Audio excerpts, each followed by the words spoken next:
What is the Qur'an? It is a set of 7th century revelations from God made to Muhammad in 2 cities, Mecca and Medina, in what is now Saudi Arabia. It heralds the truth that there is only one God, not the many gods still being worshipped in ancient Arabia. Of course, this was not the earliest revelation that there is only one God. That had been taught in Hebrew to the Jews and in Greek to the Christians before it was taught to Muslims in Arabic. These 3 sets of revelation set apart the people of the book, each with their own special covenant from the same God. There is only one. We believers in one God are on the same team, as it were, and should protect one another's places of worship, listed in the Qur'an as monasteries, churches, synagogues, and mosques, where God's name is much invoked. The Qur'an does not confine God's action to the formal covenants of religion.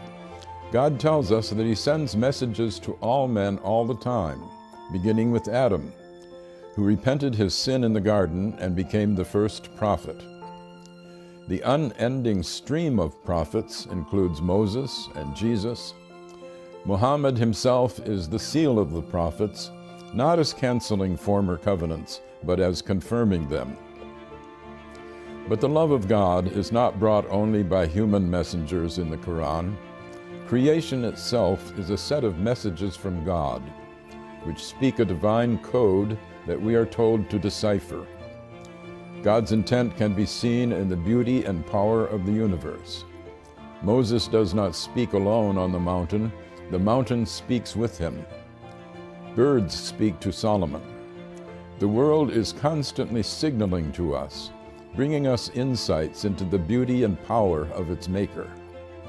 This should call us to a reverence for God's handiwork, an important message for our ecologically challenged era. The Qur'an has more of poetry in it than of legislation. It sets ethical norms while stressing the need for mercy in our dealings with God's fellow creatures. Force is allowed only for self-defense and never as a way of spreading religion. Commercial dealings with fellow Muslims or with non-Muslims should be meticulously fair and never extortionate. The relations of the sexes were still polygamous in the 7th century, as among the ancient Hebrews and the original Mormons, but women are to be honored. In fact, the dowry that was paid to a husband's family by the bride's family in Europe was paid in the Qur'an directly to the bride, and she retains this bride right even if the husband divorces her or if she divorces him. This carved out an area of women's rights unparalleled in the 7th century. The Qur'an is a book of many levels and great depths. Even non-Muslims can learn from it, as Pope Francis has proclaimed. I am Gary Wills for the Amerstein Center.